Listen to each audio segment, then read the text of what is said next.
Oh, mayroong bagyo. Anong Ito. gagawin? Walang benta.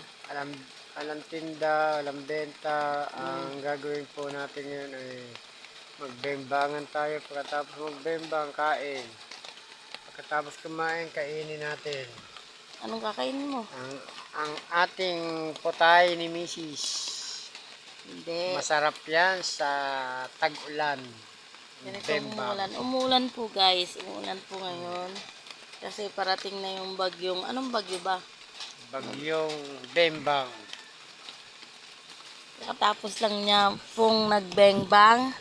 Ang request niya is... Ano request mo? Tinapay sa 2 yosi. Oo. Ngayon pinagbigyan ko na siya. Ngayon ako naman, pagbigyan niya ulit. Ano Tapos naman? niyang kinain yung tinapay, kape.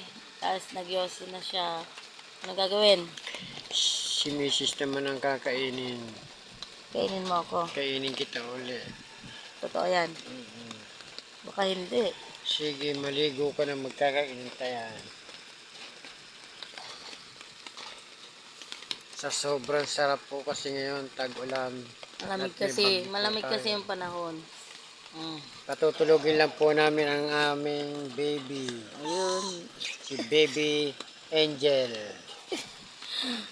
May bata po kasing nagbawala dito. Oh. Sarap matulog. Tapos sabay kainin mo. No? Sabay kain.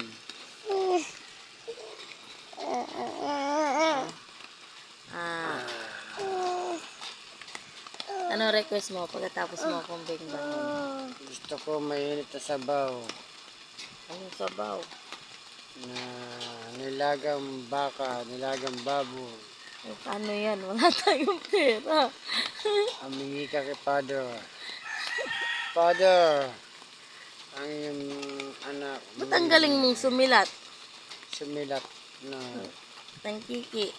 Sabi, siyempre. Eh, ba't ka iniiwan? Para pa akong tinawag na Ba't ka tuklaw. iniiwan ng mga ex mo? Kaya nga ako tinawag na tuklaw. Kung tuklawin kong kiki ng babae, ganun na lang. Eh, ba't ka iniiwan? Ewan ko ba? Naghahanap siguro sila ng mas masarap. Masarap ka naman ha.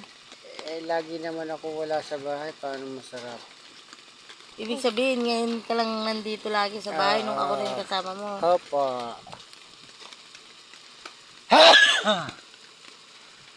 Pero kahit Ulitin kita. nakapus pala. Ayan, mga Bye-bye. guys. Bye-bye guys.